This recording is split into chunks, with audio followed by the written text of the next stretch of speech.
And Van, we have made it to the second of the second episode of our podcast, the Dirty South podcast, SIBA Dirty South. And I did have one person that asked me, what does SIBA stand for? So I said, Simulation International Basketball Association. There we go. So that is what SIBA stands for, and that is what we are doing. It is simulation basketball. Don't know, and we have a lot of players out there we're going to talk about today because we just finished up another wonderful season in the SIBA in 2031 and the 2030-2031 season. And we got to say congratulations to the New York Metros, who are our champions for the season. They finished in an improbable season, really, and they just ran away with the East. Yeah, it was almost a full rebuild that Mook led the team through. I did not think they had this in them. I was clearly very wrong. I thought it was going to be LA's for the taking, but Mook and New York ran away with it, and congrats to them on their chip. They did, and they beat the Big Bad Wolf, the Los Angeles Mamba. They were everyone's favorite, I think, at the beginning of the season to take it all, and they got close with a 4-3 loss in the finals, but they couldn't take it. Rob just couldn't get them over the finish line. No, but tonight is our award show, and we are going to talk a lot about the Mamba and the Metros tonight. That is for sure. And I mean, all these we're talking about, they're regular season awards, so the playoffs didn't come in to any sort of factor into what was going on there. So we will see who took down these regular season. For MVP, the top of the top. Van, what do you look at when? So I look at MVP, All SIBA, and All Star very different light. I think the SIBA, All SIBA team are the 6 best guards, 6 best forwards, and 3 best centers in the association. I think All Stars are the 12 guys in each conference who are having the best year. But I lean heavily on the valuable player part of MVP. So for me, it's the best player on a 50-plus win team, because if your team didn't get home court in the first round, probably wasn't that valuable of a season. That led me to eliminate some of the top players that I would have considered if it was a most outstanding player award. And that's true. I mean, we're going to go over the top 10 that you put in there, and a lot of them were just kind of off the board to begin with because a team that was at the top. I on the other hand, look for the best player in the league, and I think that it's going to be very, very tough for the best player in the league to be on one of these lower, not impossible. So it's kind of one of those things. It happens every once in a while. Young Andre Dawson, last place for the Chicago Cubs. I know it's not basketball. He did win the MVP one year, and it can happen. Will it happen often? No. Did it happen this year? No. So I think that's kind of one thing we're going to look at. One of the things when we looked at your top 10 list of players, there were really only 3 that met your criteria. Isn't that right? That's right. I started my list by sorting by player efficiency rating. It's flawed, but it's a good starting point. And as you said, of the top 10 players in the league by PER, only 3 of them met the wins requirement. A couple of the others, like Rick Lawson, I think is on everybody's most outstanding player list, but he played 59 games and his team didn't make the playoffs. Jason Wright is as good as anyone who's ever played in SIBA, but he plays in 45% of his team's games. So I can't consider him for MVP, even if San Antonio had made the playoffs. But what that did leave for me was a strong top 3 of Hollywood Rob Scott, Mace Dean, and Abazio Kugbari from Calgary. Mm-hmm. Yeah, all those guys, if you said that they were not, I mean, you have to start with those 3 because they are really the cream of the crop in the league. Now, you mentioned Rick Lawson, and I think that Rick is definitely one of those guys that you can't not start with him because he does have like 42 and a half points a game. He does have 10 he shoots 47, 38, and 76. I mean, how And can you let's not not start forget with he's Rick made Long? 2 all defense teams too. That's right. You got the defense in there too. The fact that he only played 59 games, that was kind of the thing that put him behind the other guys from only won so many games. It was the fact that he just couldn't stay on the court long enough to be able to be where I think he needs to be. Yep. So I supplemented the top 10 list by PER by looking at the other 5 teams that did win 50 plus games and Mm-hmm. who was their top player by PER, and added to my list Alan Butler of Phoenix, Adam Leach of New York, Finn Vandenberg of Jacksonville, Kansas City's Stefan Skrapinski, and New Jersey's Jim Kerr to round out mine. Of Mm-hmm. course, the winner of the in-game award system was Hollywood Rob Scott. But just in order, counting down from 5 to 1 on my list, I had Jim Kerr at 5, Alan Butler at 4, Abazio Kagbari a third, Mace Dean second, and Hollywood Rob Scott winning my MVP. And mine was also the same. I mean, I've definitely had Hollywood Rob Scott at the top of the list because when you lead a team like LA and just do what he just does, everything, real tough. Rob, he's won now multiple MVPs in the game, and he is the best player in SIBA, and I don't think there really is much argument on that. I did flip as a Abizi and Mace because of the amount of games they played. Mace first half of the season, and I just didn't think that he had played enough games to kind of. Abizi played all 82 games, was there day in and day out, doing the work, doing the job, and number 2 for me. And then I added in from New York because the team was just so good, and he was the player, as you said, in PER. And then Larson Smith from OKC, as I think he is an amazing player that kind of goes radar.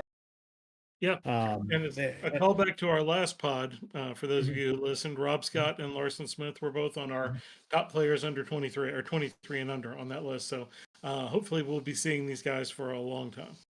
Yeah, and I think he's just one of those unsung players in the SIBA, and so that's our our MVP. Rob Scott's the man, and until I mean, and for the near future, I can't see him not winning this award in the next couple seasons. But you never know. Never know. So that brings Yeah. us to all SIBA. And again, as I said before, these are, I think, the best players in the association, regardless of team. I don't have a hard and fast minimum games played rule like the NBA recently put in, but I do kind of look at 10 games missed as dropping a guy down a tier, and that will come up in mine. How do you look at all SIBA, Jeremy? Yeah, I mean, I like to see. I know there's been a lot of debate recently in the NBA, along with SIBA, about whether it should just be the top 5 players, then the next 5 players, and then the next players for first, second, and third team, rather than breaking it up with guards and forward centers. But I honestly think that you got to take the best point guard. You got to take, you got to take the best center, even if it's not the best 5. I really do think that matters because they all do different things. Like the point guard does not do the same thing. I Yep. really think that you should look at that. Now, the game makes it a little complicated because it doesn't, when you're looking at these players, it just says guard, forward, point Yep. guard. Look hard to kind of, unless you go back and forth in this way, kind of get that down. So I did kind of go with what on that end, but I definitely think that position does matter. I definitely agree. Mm-hmm. So So looking back at what the game put in, and the game put in all SIBA first team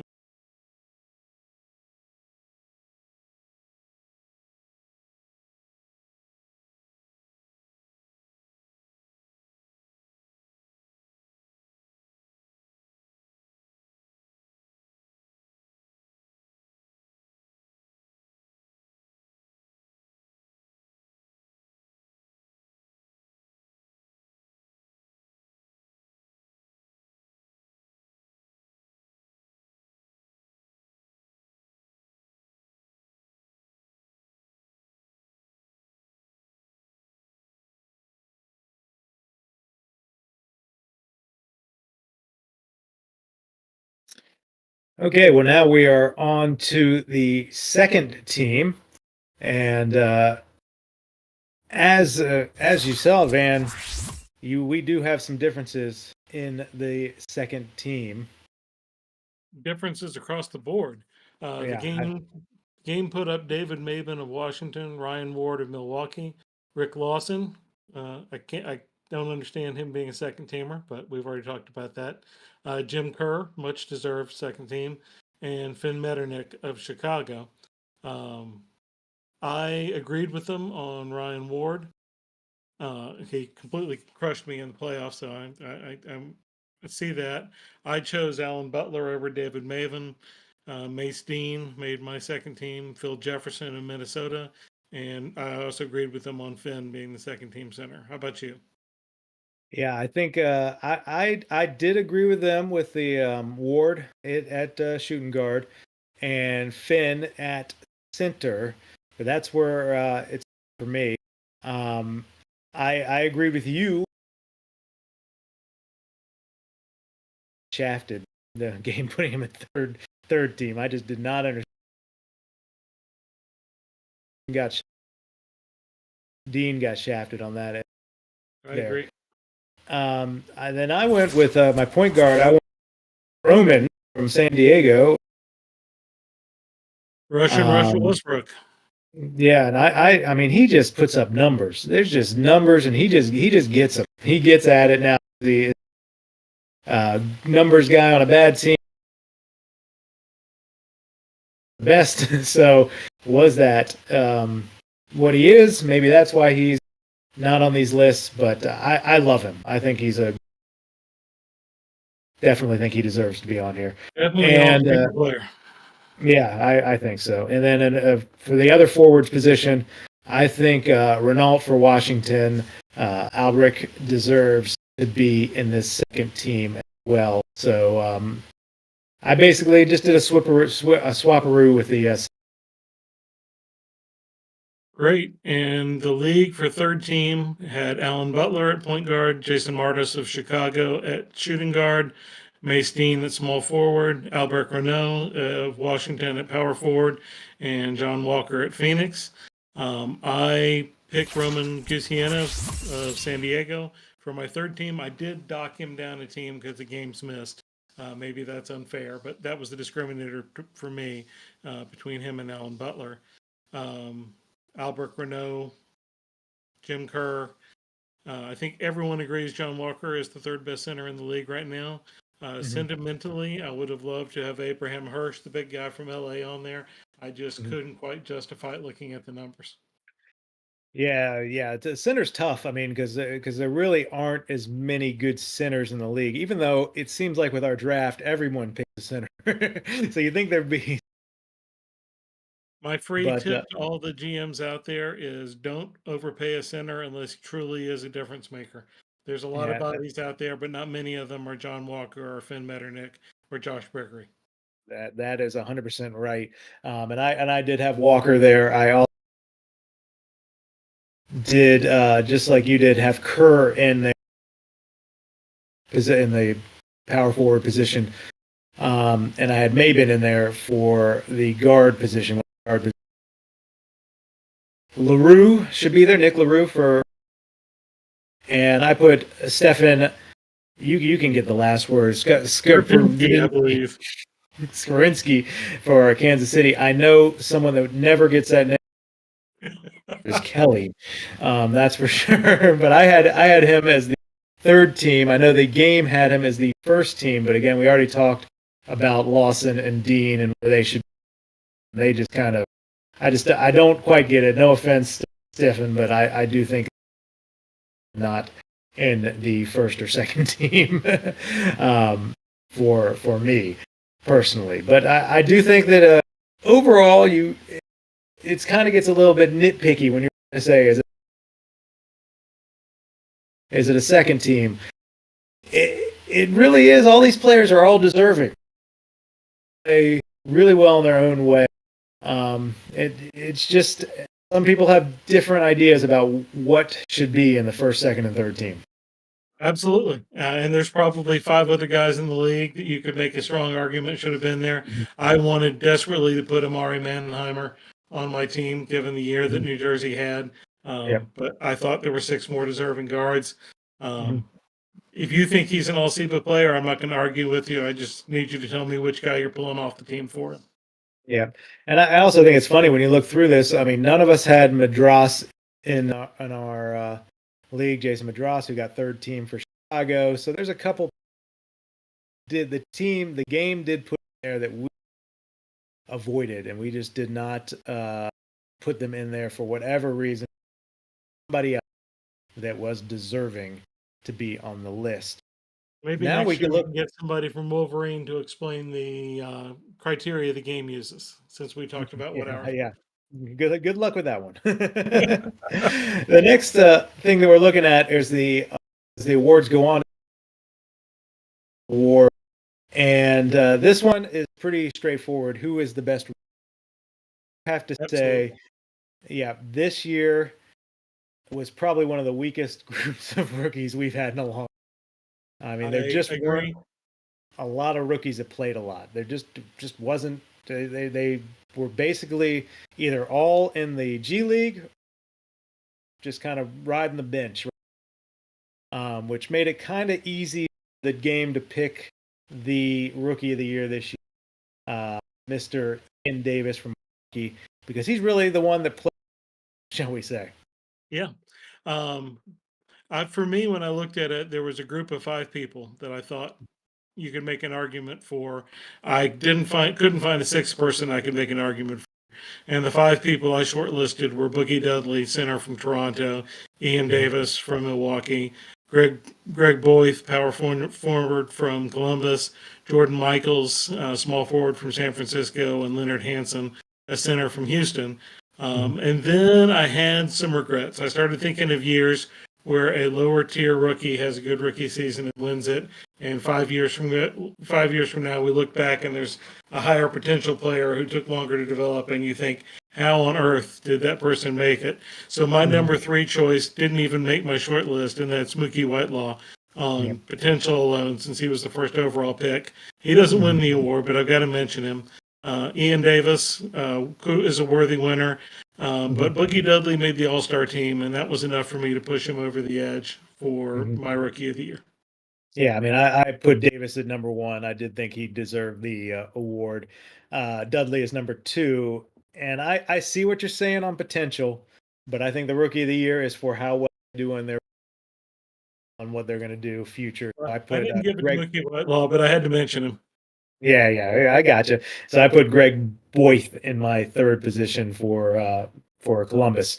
I think he had a good season, a very solid season. Is he deserve of the rookie of the year? For the rookie of the year. Yep. The next one is probably the toughest one to kind of look at. It's the executive of the year. And how do you think that? How do you? Well, it's my favorite award because it's the one we do that the game doesn't do. So it's really up to us. It's a little vague. For me, it's whatever GM got more out of their franchise than I thought would come from the franchise, or some dramatic improvement in results. What criteria did you apply to it? Yeah, I mean, I think it's a one that it's kind of like coach of the year in the NBA or in Major League Baseball or wherever you're looking at, where it's kind of the coach that gets more out of their team than was expected to get out of their team. Normally, it's not necessarily the best coach that gets this award. It's a coach that kind of shoots a little higher than they were supposed to. And I kind of see that as SIBA, who kind of went higher than good. Does LA deserve it? Probably, because it was and they've put together a juggernaut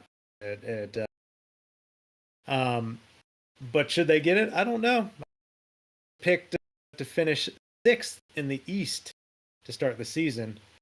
Where do they finish at the end of the year? I'm sorry, I missed the beginning. Who were we talking about? Yeah, New York. Where did New York finish at the end of the year? The Metros, they won it all. Finished first, preseason 6th.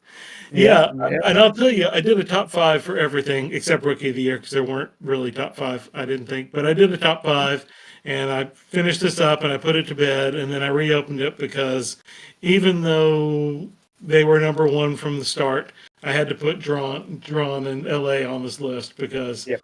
to be able to do what everybody thinks you can do is worthy of mention on its own. So this is the only one where I have a top six. Mhm. But I'll run through mine in order. Sixth, I had Craig Lee Brown of Portland.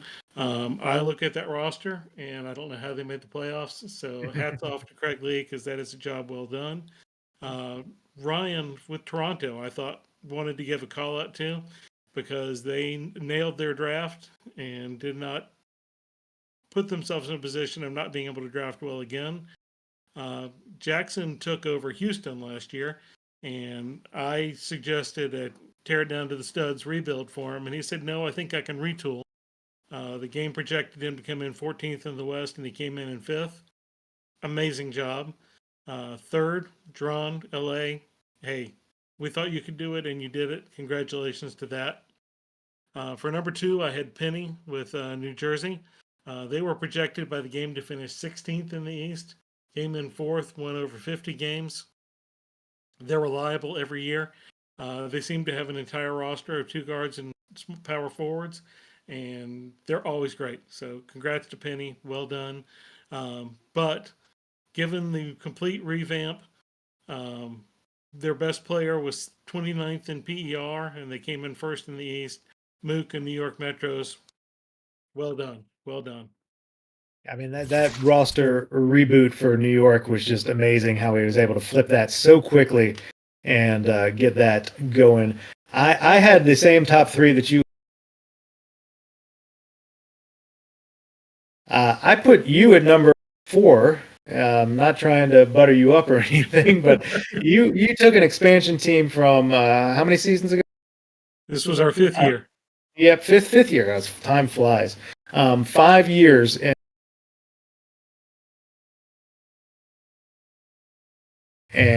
is then I put Calgary. I mean, Houston has just done an amazing job with dead last in the West and ended up fifth, and that unbelievable. Yes, well My done. yeah, very well Congrats to done. all of our award winners, and Mhm. please let us know if you guys agree, disagree, whatever you think about what we put with these awards. If you don't like our criterion, let us know. We can modify them when we look at next year. Yeah, Brad, we will next year. This time we'll be here before you know it. As the season just flies on by. Started, but let's not rush to that point. We got free agency right. This may be one of the most explosive off seasons in SIBA history. There are some big names out on free agency, unrestricted free agency. Yes, four of our top 10 players in the league this year by PER are unrestricted free agents. We have three enormous RFAs out there. We have very strong players with player options. And there's a big team option sitting out there on Chong-Yi Zhao, who was the defensive backbone of your SIBA champion, New York Metros. A lot of interesting stuff out there. Interested to see which way we go with this. Yeah, and it's going to be interesting to see who's got the funds to be able to go after some of these teams. As some of these teams are going to be cash strapped. Other ones, they freed up some money and maybe some coming ahead of time and ready for. You're looking at the Absolutely. names like, yeah, some big Yeah. names out there. Plus, we had the new collective bargaining or the new TV contract come in, raising the salary cap by 10 million over estimate. So between some teams, very careful job hoarding money for this offseason, good year to have money with the players that are available, plus the extra 10 million. I mean, Dallas, if they decided not to re-sign Rick Lawson, could have $102 million in cap space. New Wish Orleans, they if they could. let everyone go, could have $109 million in cap space. Uh, that's just a lot of money. Which I mean, Dallas could sign the likes of Rick Lawson with that. Yeah, Just Dallas could joking. re-sign Rick Lawson and get another near max. They can. I mean, other guys that are out there. I mean, we got Alan Butler out there. Phoenix. I mean, I know that Phoenix has been actively out. Also, could be in the mix for the offseason. Phil Jefferson from Minnesota. There, you've got Joey Crocher from Detroit out there. Jason Wright is out there from San Antonio. I mean, those are the unrestricted guys that are on the market. Absolutely. I think the biggest dominoes for me are going to be Rick Lawson. Of course, he's arguably the best player in the league. Finn Metternich, who's an RFA, but as we saw happened unfortunately with Chicago last year when John Walker turned down the max offer, signed a qualifying offer, and left. That it is not the certain thing that many people would have assumed that it would be. And then Jason Wright, who is one of the best players in the league. He's our Kawhi Leonard.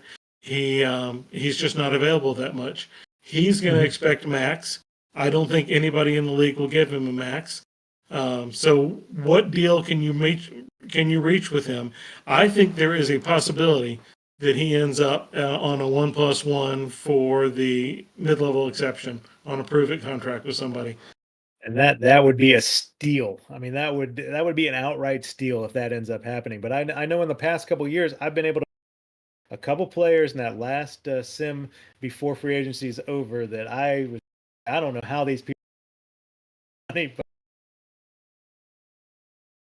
hey, that's good. Jason Wright this offseason. Yeah, I mean, you mentioned Finn. They restrict. I also got Luke Blakemore. Yeah, and I did know Blakemore has a rocky relationship with the organization, which could put him in a little bit of vulnerability as well. Ivan Ashman is a restricted free agent. I can't imagine New York's going to break the band up after winning a chip. But they could also look to move him and use some of that cap space to go after one of these other free agents. I mean, it's just a lot of guys that are out there. Got a couple player options. You're going to deal with Finn Vandenberg this year in the offseason of a player option. He could stay, could go. You never know. I knew that was the price when I signed him. He wanted a 3+1 to get back on the market at 30 and get one last big deal.